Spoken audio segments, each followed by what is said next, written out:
ये कुएं में वो यहाँ दंगा हुआ था ना, हिंदू मुसलमान का, तब सब लोग जला जला के इसमें फेंक रहे थे।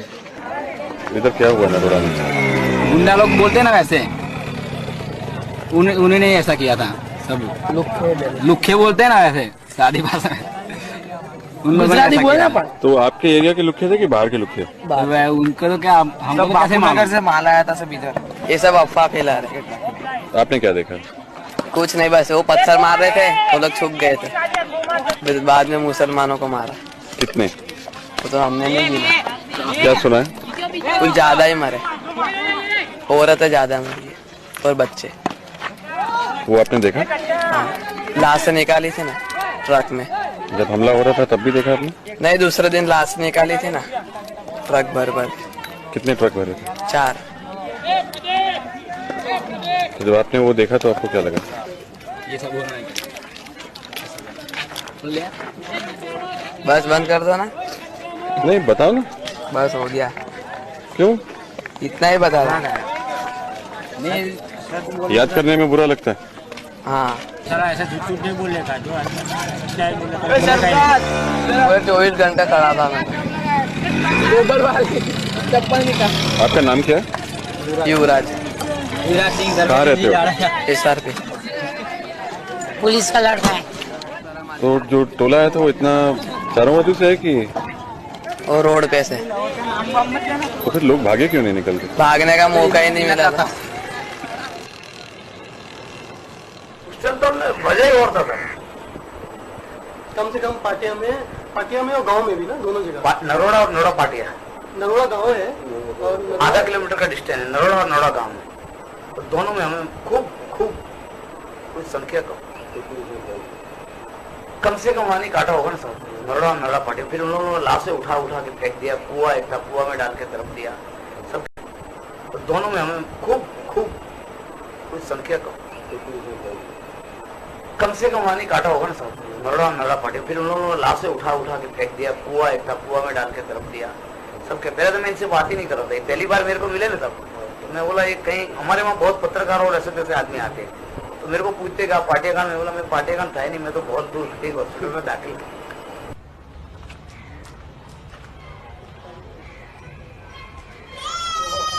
11 बजे ये चालू कर दिया। टोला यहाँ पे आ गया, ये तोड़म तोड़ी कर रहा था। जो गुजरात में नरेंद्र भाई ने किया है वो कोई नहीं कर सकता। यदि नरेंद्र भाई का साथ नहीं होता कि उसका प्रतिकार दे भी नहीं सकते, क्योंकि पुलिस सामने खड़ी थी, देखती थी, सब कुछ होता था। मगर पुलिस ने एक मुंह बंद और आंख बंद कर दी थी। एक ही नाका था, दरवाजा एक ही है, जैसे सोसाइटी का एक ही नाका है, फिर अब पूरा पार्टियां शुरू होता है, मुसलमान लोग शुरू होते हैं। उनको रोकना था तो पुलिस वहां पे 50 साइड खड़ी थी, तो वही हमको रोक लेती।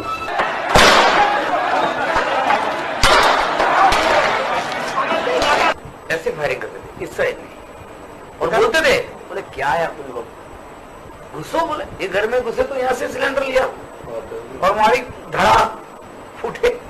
प्यूरो तो थी हमारे पास उस टाइम, तो हमने मजा ही और था। सब फोन भी कर रहे थे और उसके बाद में सब दौड़ के पुलिस के पास भी जाते थे। हम लोग तो जो उनका एक वहाँ पे सलीम करके एक था, जो नरोड़ा पार्टी का थोड़ा दादा माना जाता था, वो तो सब जीप के अंदर घुस गया था, सब फायर गया था, जीप के अंदर घुस गया था। तो पुलिस हम खुद उसको पकड़ के खींच के बाहर लाए। तो बोलता है पुलिस वालों, बोले इन्हें मारी ना, उसको बोले मारी डालना, जिंदा छोड़ेंगे तो बयान देगा ना। बोले उसको थोड़ा दूर ले जाके पूरा कर दिया। कमिश्नर रात को आए ना साहब, उन्होंने बोला एक जगह इतना बड़ा हो जाएगा तो मेरा भी तकलीफ होगा। उन्होंने उठा के सब अहमदाबाद में फिरवा दी, सब सिविल में लेके अलग अलग जगह से पोस्टमार्टम किया कि वहां से बताई, वहां से बताई, वहां से बताई, वो उनको करना पड़ा। तो कुएं का इन्होंने वर्णन नहीं किया, कुछ भी नहीं हुआ। पेपर और मीडिया वालों ने चलाया था थोड़ा, और वो सब दबा के, और हमने तबियत से काटा, हल्दी गाड़ी बना दी। और हमको गर्व है कि ऐसा एक बार 2 बार मौका आ जाए और भी, तो और मरते ये तो देखते जावे। और वो सब दबा के, और हमने तबियत से काटा, हल्दी गाड़ी बना दी। और हमको गर्व है कि ऐसा एक बार 2 बार मौका आ जाए और भी, तो और मरते ये तो देखते जावे। पनपनी नहीं चाहिए। मैं तो आज भी बोलता हूँ कि कुछ भी हो, लेडीज हो, बच्चे हो, कुछ भी हो, काटने से कुछ मारो, काटो, जलाना। जिन उनके साथ और कोसर नाम की छोकरी हमारे साथ खड़ी थी, तो वो तो भारी पैर से करती है, तो उसका पेट फाड़ के बच्चा तलवार पे लिया। हमारी एफआईआर में लिखा गया है, एक को प्रेग्नेंट थी उसको हमने चीर दिया गया। उनको बताया कि क्या होता है, कि हम लोग को तुमने मारा तो हम तुमको क्या प्रतिक्रिया दे सकते हैं, हम खिचड़ी कड़ी वाले नहीं है।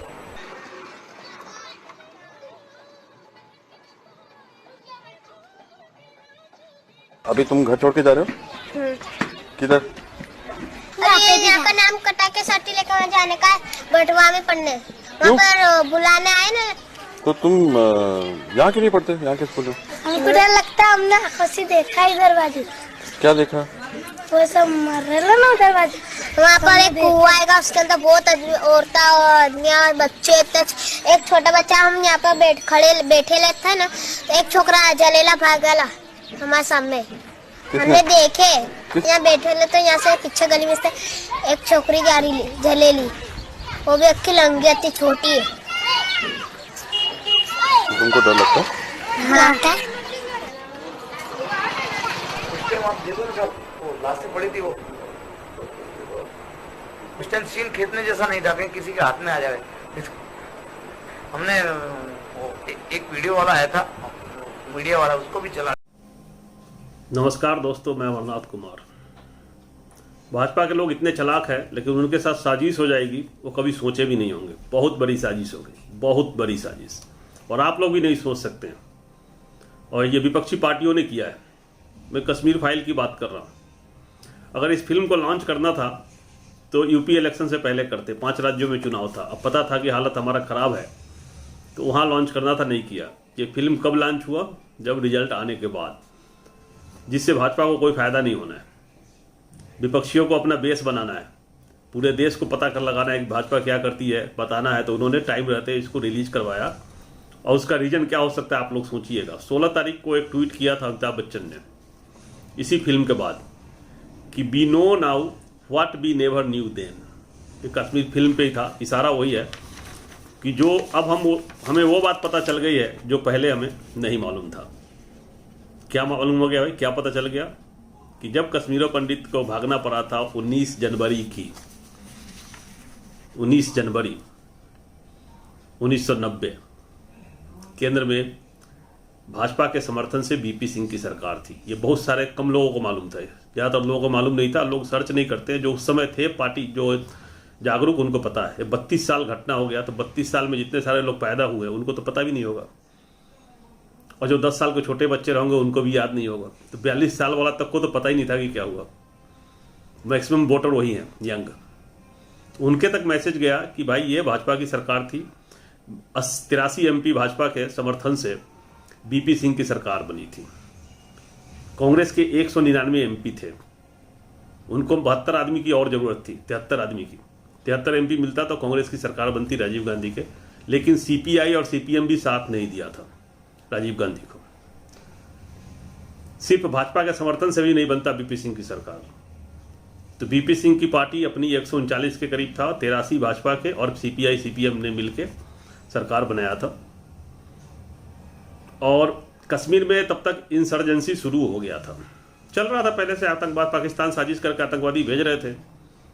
फिर 19 तारीख को फारूक अब्दुल्ला को हटा दिया गया, वहाँ से मुख्यमंत्री थे, और जगमोहन जी को भेजा गया गवर्नर। भाजपा ने ज्वाइन करके भेजा गवर्नर में। ऐसा नहीं कि जगमोहन पहले गवर्नर नहीं थे, उससे पहले भी कभी गवर्नर थे कांग्रेस के शासन में, लेकिन दोबारा जब भेजा गया भाजपा की तरफ से गवर्नर। और जिस दिन गए उसी दिन रात को लाउड स्पीकर से अनाउंस हुआ कि कश्मीर छोड़ दो, घाटी छोड़ दो, और पर्ची चिपका दी गया घरों पे जाने के बाद, और फिर सबको भागना पड़ा। तो एक तो ये बात पता चला कि किसकी सरकार थी, क्या कहानी थी। आप लोग पूरा पढ़िए, हिस्ट्री समझ में आ जाएगा। अनुपम खेर बीजेपी के नहीं है, ये मैं बता दे रहा हूँ। आप लोग जो गाली दे रहे हो, बहुत साजिश हुआ है, बहुत चालाकी से ये काम किया गया है। अनुपम खेर को कश्मीर से भी कोई मतलब नहीं है, ये कश्मीरी है ही नहीं। कश्मीरी इन द सेंस इसलिए नहीं है कि ये कश्मीर में पैदा ही नहीं हुए। भाई साहब हिमाचल में पैदा हुए हैं, और ये हिमाचल में इनके फादर नौकरी करते थे। नाभा एस्टेट शिमला में सरकारी आवास में रहते थे। वन विभाग में सरकारी नौकर थे इनके फादर। इनके पिताजी हिमाचल प्रदेश सरकार में वन विभाग में सरकारी नौकरी करते थे, और नाभा एस्टेट शिमला में सरकारी आवास में रहते थे। जो 80 के दशक में सेवानिवृत्त हुए। कुछ समय पहले तक जब इनके पिताजी जीवित थे तब इनके माता पिता दोनों शिमला में मेरे किराएदार थे और मेरे ही घर में रहते थे। इतना निकम्मा है कि अपने माता पिता के लिए एक अदद घर तक नहीं खरीद कर दे सका, उसके बुढ़ापे में, और अब लोगों को गुमराह करके पीड़ित होने का दावा कर रहा है। शिमला के बाद दिल्ली और अब सारी उम्र बॉम्बे में ऐश की जिंदगी बिताकर घरियाली आंसू पा रहा है। यह अनुपम खेर के बारे में बोला है। और उसी आदमी ने मिनी नगरे है, इसने लिखा है कश्मीरी पंडितों का विस्थापित का अखबार का कटिंग भी है जिसमें प्रभारी नरेंद्र मोदी थे, कश्मीर प्रभारी। भाजपा के कश्मीर प्रभारी कौन थे? नरेंद्र मोदी थे। तो आप सोच सकते हैं कि क्या हुआ होगा। भाजपा की सरकार, जगमोहन। अनुपम खेर 2010 में एक ट्वीट किए थे कश्मीरी पंडितों के ऊपर, 29/6/2010 को। My heart bleeds of Kashmir, politics and terrorism has turn heaven into a hell of its people, both Hindu and Muslim. Hindu Muslim दोनों के लिए ये पॉलिटिक्स और आतंकवाद ने कश्मीर को बर्बाद कर दिया 2010 को। उसके बाद 2011 को एक ट्वीट है, ईमानदार नजीर को किया उन्होंने। Problem is not with Kashmiri Pandit and Muslim, we have lived together for years peacefully, it's politician my friend. 2011 में कि कश्मीरी पंडित और मुस्लिम में प्रॉब्लम नहीं है, हम लोग एक साथ इतने साल तक वहाँ शांतिपूर्वक रहे हैं। ये राजनीतिक परिणाम है, गड़बड़ी राजनीति में है। उसके बाद उन्होंने एक 2012 में ट्वीट किया मोवी शाह को, don't forget please don't forget the Kashmiri Muslim as well pandit women who went through a similar pain. Hindu Muslim दोनों महिलाओं को परेशानी हुई उस समय के प्रसंग में। फिर 2014 में एक ट्वीट किया है, जय हो देसी पंच को, किसी को कहा है, we can only make progress as Indians but not as Hindu, Christian, Muslim और एनी अदर रिलीजन। कि हम लोग एक साथ इंडियन के रूप में आगे बढ़ सकते हैं। अगर हम लोग इस तरह से हिंदू मुस्लिम करते रहेंगे तो देश बर्बाद हो जाएगा, नहीं बढ़ेगा। तो आप अब अंदाज़ा लगाइए कि अनुपम खेर क्या है, कौन है। उन्होंने तो कभी नहीं, जब कश्मीरी पंडित भाग रहे थे 1990 में और 91 में, 2 दिन नहीं पलायन हुआ था। 1990 में पूरा साल तक लोग भागते रहे, 91 में भी भागते रहे। तो उस समय अनुपम खेर टॉप पे फिल्म इंडस्ट्री में टॉप पे थे और इतने फिल्म पर फिल्म किए जा रहे थे। ये देखिए, मैं फिल्म का लिस्ट लगा रहा हूँ। तो इनको तो कश्मीरी पंडितों से मतलब ही नहीं था, ये तो फिल्म बना रहे थे मुंबई में। और रही विवेक अग्निहोत्री की बात करते हैं, ये भाई साहब भी जामा मस्जिद में नमाज पढ़ रहे थे। ये भाई साहब अगर हिंदू होते तो, अगर शुरू से होते तो शुरू से ही रहते। हिंदू होता है जो एक बार आरएसएस मतलब हमेशा आरएसएस, वो कभी मस्जिद में नहीं जाएगा। तो ये भाई साहब मस्जिद में जाके नमाज पढ़ रहे थे। 8 जनवरी 13 को इनका एक ट्वीट है, दुशासन भैया मुझे जाने दो, मुझे छोड़ दो भैया, द्रौपदी तू दुशासन। और फिर चैन च मंत्रा, मतलब द्रौपदी का भी मजाक उड़ाया। उसके बाद उसी तरह से उसी दिन रावण भैया मुझे छोड़ दो, सीता तू रावण, चैन से मंत्रा, मतलब दोनों का मजाक उड़ाया है ये। तो ये कौन है आप सोच सकते हैं। क्या ये बीजेपी के लिए काम कर रहा है? ये बीजेपी के लिए काम नहीं कर रहा है। अगर आप 150 करोड़ निकलवाना चाहते हैं अंधभक्तों से तो निकाल लेते, नहीं। आप 150 करोड़ तक मैसेज भेज देते कि कौन था, किसने गलती करी है, किसके कारण पंडित भागा है, भेज सकते थे? नहीं। पूरे दुनिया को पता चल गया अब कि कश्मीरी पंडितों को भगाने में बीजेपी का योगदान है, भाजपा का योगदान है, आरएसएस का योगदान है। पहले नहीं पता चलता, सबको पता चल गया। और ये पूरी साजिश के तहत ये किया गया है। इसमें मुझे लग रहा है विपक्षी पार्टी का हाथ है। और कुछ लोग कह भी रहे थे, मैं चुप था, मैं नहीं कुछ बोल रहा था। तो मैंने सोचा चलो सैटरडे संडे है, अभी जितना बुकिंग होना है हो जाने दो, 150 करोड़ तक पहुंच जाएगा, आज पहुंचने दो, फिर बात करते हैं। ये पूरी प्लानिंग से बनवाया गया है और उसी के चाल से, बीजेपी के चाल से ही बीजेपी को खत्म कर दिया गया। अंधभक्त फिर भी नहीं सुधरेंगे, अंधभक्त बीजेपी को ही वोट देंगे, लेकिन उसमें से जो बुद्धिजीवी है उनको पता चल गया, नए लोगों को, कि यार भाई अब किसने किया है। कश्मीरी पंडितों का हजारों वीडियो है, वो लोग भी यही कह रहे हैं कि इस फिल्म से सिर्फ राजनीति किया गया है मेरे साथ, और पहले से भी राजनीति हो रहा है, मेरे लिए कुछ किया नहीं गया है। ये सुनिए क्या करे कश्मीरी पंडित। अमित शाह जी, आपने ये कहा कि कांग्रेस पर अटैक करते रहिए, लेकिन झूठ मत कहिए। आपने कहा कि कांग्रेस आपके शासन में हमारा कश्मीर से जलावतनी हुई, उनके शासन में नहीं हुई। ये वीपी सिंह के सरकार में हुई, जिसका समर्थन भाजपा कर रही थी, और भाजपा ने हमारे विस्थापन को लेकर के सपोर्ट वापस नहीं लिया। जो ये फिल्म है, मुझे लगता है ये 2024 का इलेक्शन टर्न है। ये जाएंगे दुनिया भर में, कहेंगे देखिए कश्मीरी पंडितों के साथ जुल्म हुआ है, पाकिस्तान ने हमें उजाड़ा, पाकिस्तान ने मिलिटेंसी की, उस वक्त आम मुसलमान उसमें नहीं था, मुसलमानों को भी मारा गया। सबने कहा है, बहुत सारे ये रह रहे हैं कश्मीरी शिविर में रह रहे हैं, जहाँ फ्लैट बना के दिया गया था, मनमोहन सिंह साहब ने दिए थे, वहाँ पे पीछे मनमोहन सिंह का बोर्ड भी लगा हुआ है। क्योंकि ये 32 ईयर्स का वहाँ पे जो इकट्ठा हुआ है वो बारूद जो है वो 32 ईयर्स ये हुए, उससे पहले भी पता नहीं कहाँ कब से वो वहाँ पे वो 370 हटाया, तो 370 से कश्मीरी पंडित और मुस्लिम का कुछ लेना देना ही था। जो कश्मीर के नागरिक है वो घर जमीन वहाँ खरीद सकते हैं, वो कुछ भी कर सकते थे, तो वो तो ऑलरेडी वहाँ के नागरिक थे, उनको 370 हटाने का इंतजार करने का कोई मतलब नहीं था कि 370 हटाएंगे तब कश्मीरी पंडित जाएगा, मतलब ही नहीं था। फिर आज तक क्यों नहीं गया?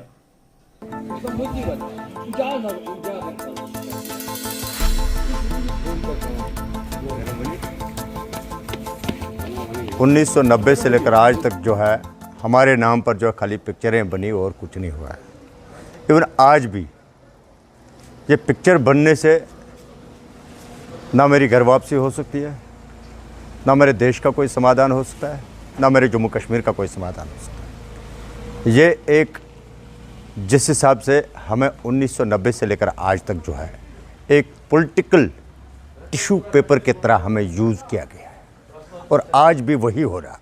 हमें लास्ट पर यही दिखता है कि जो दूरियां थी हमारी, जो हमने being as a civil society जो हमने नज़दीक किए थे, जिनको हमने पास लाने की कोशिश की थी, उसको मुझे लगता है कि इससे और ज़्यादा दूरियां होंगी, क्योंकि मेरे 5000 परिवार इस समय कश्मीर में है। ये जो फिल्म बनाई गई है ये एक तरफा हमारे काज को उजागर करने के लिए किया है, और कोई फिल्म प्रोड्यूसर निकले वो दो तरफा करे, मैं उसको बोल्ड मानूंगा। जो दो तरफा जो जेनोसाइड हुआ है उसको उजागर करके एक फिल्म बनाए। इसलिए मैं और किसी प्रोड्यूसर डायरेक्टर से अपील करता हूं कि दोनों साइड के इस माहौल को जो उन पर भी गुजरी है, मेजॉरिटी कम्युनिटी पर भी, तो उनके और हमारे जख्मों को पूरा उजागर करे, ताकि दुनिया को और भी पता चल जाए कि एक तरफा ये जो मेजॉरिटी पर जुल्म हुए हैं वो कहाँ से आए, वो भी पाकिस्तान स्पॉन्सर्ड थे। पहले वीपी सिंह के साथ सरकार में रहते हुए भाजपा की सरकार रही तो भागना पड़ा। उसके बाद 6 साल 13 दिन सरकार रहा वाजपेयी जी का, 6 साल 13 दिन, और उसके बाद 8 साल से मोदी साहब हैं। 32 साल में आधे से ज़्यादा समय तक सरकार रहा। किया क्या इन्होंने? सिर्फ राजनीति, और इस राजनीति का फायदा अब मुझे लग रहा है कि कोई विपक्षी दल इसमें कुछ कर रहा है, गेम कर रहा है, और इस गेम से भाजपा को हुआ है नुकसान। ये बहुत बड़ी साजिश में ये फंस गए बीजेपी वाले, और इसका एडवर्टाइजमेंट भी कौन किया? मोदी साहब। कौन किया? मोदी साहब। और कौन किया? आरएसएस के चीफ, और जो राष्ट्रवादी लोग हैं वो कूद के गए सिनेमा देखने के लिए, और ज़बरदस्ती भी लोगों को सारे चलो देखो फिल्म देखो, वो सबको पता चल गया हुआ क्या है। और फिर इसके कारण लोगों ने खूब सर्च किया, पूरा इतिहास निकाला, और सब ने इतिहास निकाल के पढ़ लिख के पता लगा लिया क्या है। अब भारत सरकार में कौन प्रधानमंत्री है उसको तो नहीं हटा दोगे ना, वो तो गायब नहीं कर सकते। कौन मुख्यमंत्री था उसको तो नहीं गायब कर सकते। तो पूरा डिटेल है, वो पता चल गया लोगों को।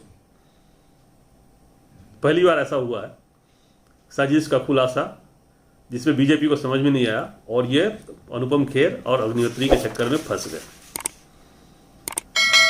वीडियो शेयर करें, चैनल सब्सक्राइब करें, बेल आइकन प्रेस करके रखें, जिससे आने वाले वीडियो का अपडेट मिलता रहे। जय हिंद, जय भारत।